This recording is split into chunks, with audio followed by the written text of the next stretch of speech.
Quanto tempo leva para eu aprender inglês? Olá, eu sou a professora Tatiana, sou professora de inglês há mais de 20 anos e hoje eu vim falar sobre uma das perguntas que mais me fazem, meus alunos fazem, os prospects, que são as pessoas que querem fazer inglês com a gente, perguntam, meus amigos, meus familiares, e provavelmente você ou já perguntou ou já se perguntou, já pensou sobre essa pergunta que é: quanto tempo leva para eu aprender inglês? Quanto tempo leva para eu ser fluente? Quanto tempo leva para eu mudar de nível? Você sabe essa resposta?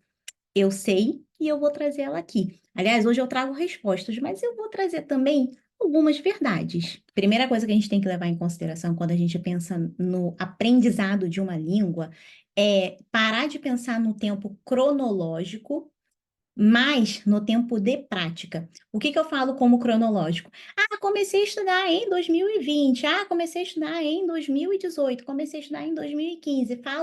Eu estudo desde os meus 10 anos. Para de pensar no cronológico e passe a pensar em quantas horas de estudo de fato você fez. Se a gente pegar o site da Cambridge e o CEFR, que ele é o quadro comum, ele é um quadro europeu comum de referência para as línguas, eles dizem que aproximadamente a gente leva 200 horas de estudo para mudar de nível. Os níveis que a gente considera em inglês são A1, A2 para básico, B1, B2 para intermediário, C1, C2 avançado e proficiente. Então, pensa assim, se são 200 horas para mudar de nível, não adianta a gente considerar quantos anos, mas dentro daqueles anos, quanto tempo de fato a gente está praticando. Vamos usar uma referência aqui para vocês. Um ano tem 52 semanas. Se a gente considerar que vocês fizeram uma hora de aula toda semana, ao longo de um ano vocês vão ter estudado, vocês vão ter praticado 52 horas, certo?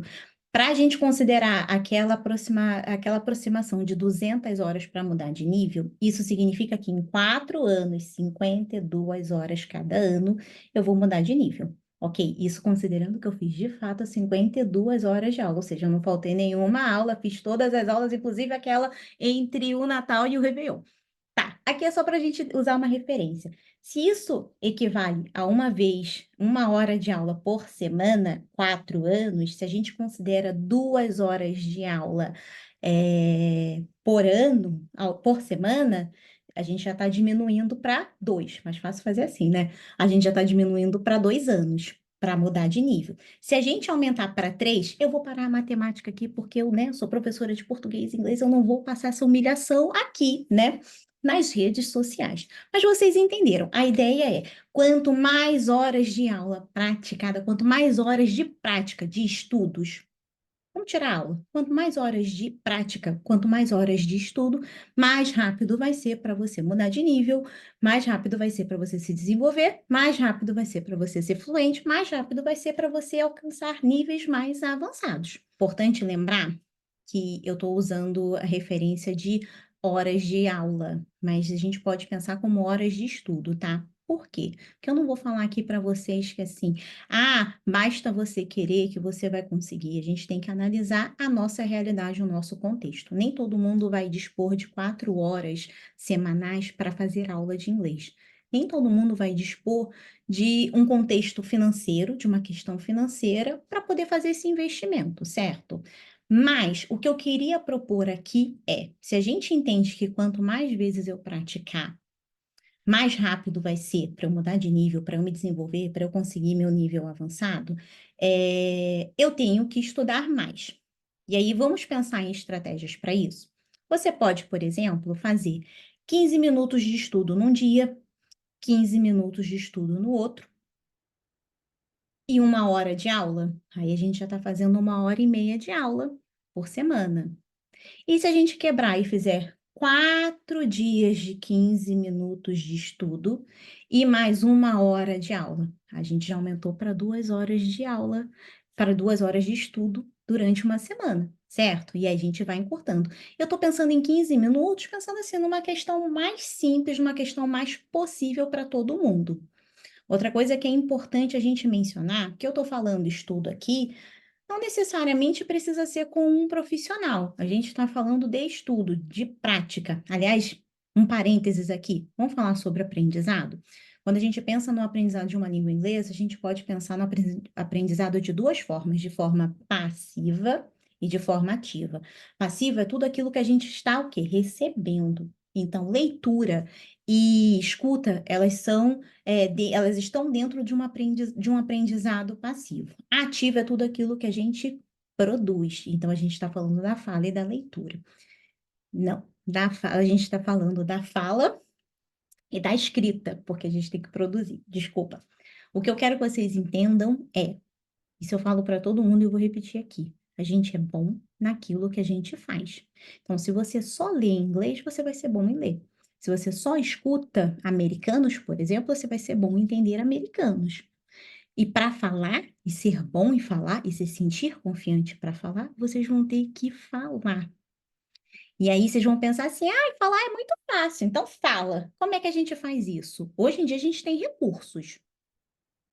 Por exemplo, a gente tem, eh, a gente tem sites para fazer escrita, dá para a própria Cambridge ela tem um que é para escrever, que é bem legal. Agora eu estou esquecendo o nome, acho que é Write and Improve ou Improve and Write, que é bem legal. A gente tem inteligência artificial hoje em dia que você pode. Eu tenho certeza que tem aplicativos que usam a inteligência artificial e você simula algumas conversas de acordo com alguns contextos que você pode responder. A inteligência artificial, eles vão te respondendo, eles vão gravando ali aquele contexto. É um pouquinho mais limitado e robótico, sim, mas ainda assim é uma forma de praticar. A gente pode praticar com pessoas, com amigos que estão estudando inglês ou que já aprenderam inglês, a gente tem essa oportunidade, a gente pode praticar se você tiver oportunidade de, sei lá, de viajar.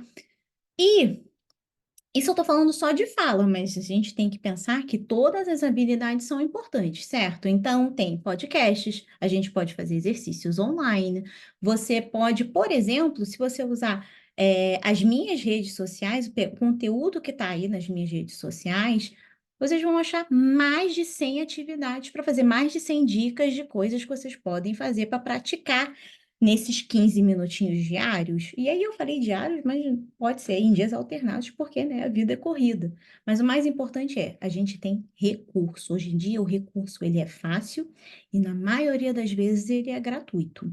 Então, ter essa consciência e unir esses recursos que estão aí ao nosso redor vão ajudar para que vocês consigam mudar de nível, e ter a fluência, né, o nível que vocês tanto desejam. É importante lembrar também que, assim, eu estou dando dicas de forma gratuita, mas dicas também para quem já faz aulas de inglês e que pode utilizar os outros momentos que não vai ter essa aula para poder praticar. A gente dá várias dicas e a gente deixa essas dicas nas pastinhas dos alunos no Google Classroom para que eles tenham esse acesso. Mas é muito importante a gente levar também em consideração a nossa responsabilidade. Qual que é o nosso papel nesse aprendizado da língua inglesa?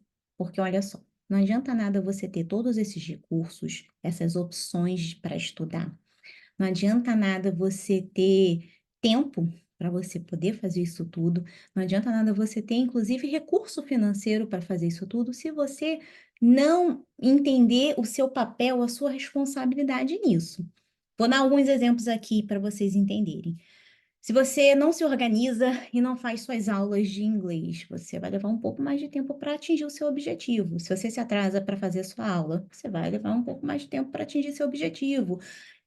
Se você não faz nenhuma anotação, você não tem nem assim para pronúncia, como se pronuncia determinada palavra, se você não faz nenhum esforço para tentar utilizar uma estrutura e um vocabulário que já foi aprendido em sala de aula, você vai levar mais um tempo para poder aprender. Então, a gente também tem que pensar o quanto que a gente está se esforçando e o quanto que a gente está levando a sério para conseguir atingir o nosso objetivo. E eu estou dando um exemplo aqui em relação à sala de aula, que é o que eu mais lido, mas vamos pensar de outras formas também. Às vezes a gente precisa parar o curso de inglês e falar, eu volto mês que vem. E aí, o mês que vem você tem outra questão, uma outra coisa, e aí você acaba não voltando, e aí você vai tendo aquele espaçamento. E aí, quando você volta, você sente que volta para o início, porque você não manteve aquela constância no estudo, você não manteve aquela prática, você não manteve aquele hábito. Quantas vezes a gente pensa assim, ah, agora eu não posso porque eu não tenho dinheiro, ou agora eu não posso porque eu tenho tempo. Aí você tem tempo, mas não tem dinheiro. Aí você tem dinheiro, você não tem tempo. O que eu quero que vocês entendam ou simplesmente nossa, adorei essa dica, vou então fazer, todo dia eu vou fazer 15 minutos, e aí o primeiro dia você não faz, aí o segundo dia você não faz também, ao terceiro dia você não faz também. O que eu quero que vocês entendam existem soluções, existem estratégias, sejam elas com um profissional, sejam elas gratuitas, de forma gratuita, mas a gente precisa se responsabilizar pelo nosso aprendizado. Porque não adianta o professor se esforçar, não adianta a gente baixar 20 mil aplicativos ou utilizar todas as inteligências artificiais que a gente tem disponível no mercado, se a gente não fizer. Pronto. Desculpa, falei que eu ia trazer verdade. Essa é uma verdade. Vamos fazer uma proposta aqui? Vamos tentar? Tenta por um mês. A minha ideia louca de fazer 15 minutos, se não dá 15 minutos no seu dia a dia, bota para 10. Se você pode 20, coloca 20. Mas vamos pensar até 20. Não, não vamos botar mais do que isso, porque a vida de hoje em dia é uma vida corrida, certo? Então, até 20 minutos, 3, 4 vezes na semana, você cria aí o seu cronograma, o que que está dentro do que você pode fazer e faz. E segue por um mês. Eu te garanto que ao longo de um mês, no finalzinho de um mês, vai ter uma diferença. Ah, vai ser uma diferença gritante? Você vai mudar de nível daqui a um mês? Não, porque se você escutou tudo que eu falei antes, você entendeu que leva um tempo para, né, conseguir, né, atingir e mudar esse nível. Mas tem que começar. Para você chegar a 200 horas, você tem que ter feito 5. Você tem que ter feito 30 minutos para chegar nas 200. Tem que começar. Então, coloca isso na sua cabeça. Eu quero aprender inglês, o meu objetivo é esse daqui. O que que eu preciso fazer? Eu preciso fazer. E aí, depois, com o tempo, vocês vão determinando outras coisas. Então, vocês vão aumentando a prática de estudo. Talvez vocês possam contratar um profissional. Eu dei, mais uma vez, eu dei dicas de coisas gratuitas, porque na grande maioria das vezes a gente está com eh, uma questão de recurso financeiro mesmo. Nem sempre é fácil a gente dispor de dinheiro para poder pagar um profissional para fazer tantas X horas de aulas por semana. É lindo, é maravilhoso, mas nem sempre a gente tem essa opção. E às vezes a gente também não dispõe desse tempo para fazer isso tudo, mas 15 minutinhos, a gente consegue achar 15 minutinhos para fazer. Só para deixar claro aqui que é óbvio que o profissional, um bom professor de inglês, ele é necessário, ele é importante para o seu desenvolvimento em outras questões. Vamos lá, um bom profissional de inglês, ele vai te guiar para você atingir o seu objetivo, ele vai te corrigir, ele vai trazer estratégias para você poder se comunicar e atingir o seu objetivo. E muitas vezes ele vai fazer isso que eu estou fazendo agora, que é quebrar certas crenças, porque a gente criou tanta coisa, tanto empecilho e tanto obstáculo para aprender inglês, e eu fico pensando, a gente está em 2024. E inglês ainda é a língua que é utilizada para se comunicar no mundo todo. Você vai no aeroporto do Japão, vai estar escrito em japonês, mas tem que estar escrito em inglês também. Todo piloto tem que saber inglês. O pessoal da aviação se comunica em inglês. Por quê? Porque ainda é uma língua simples. Não criaram outra. Ah, mandarim flopou. Não deu tanto certo assim. Não sei se vai dar lá para frente, mas até esse momento, 2024, o inglês continua sendo a língua mais utilizada. Então, se ela é fácil, por que que a gente está criando esse bando de obstáculos? Isso aí é um vídeo para a próxima. Eu conto para vocês todos esses obstáculos que a gente pode tirar aqui dos nossos ombros e facilitar a nossa vida e destravar esse inglês, entender que inglês de fato não é tão difícil assim. Eu trabalho bastante, mas eu vou tentar trazer aqui, em alguma das minhas redes, eu vou tentar trazer algumas dicas do que vocês podem fazer para praticar, tá? Quem me segue aqui você já vê várias coisas, a gente traz várias dicas. Se você começou ou tentou, compartilha com a gente, comenta aí o que você está fazendo, o que você pensou. Vai que isso pode ser uma ideia para outra pessoa, vai que eu possa ler e possa também trazer uma ideia para você. Comenta aí o que que você está fazendo e daqui a um mês, comenta como é que foi, como é que está sendo esse progresso.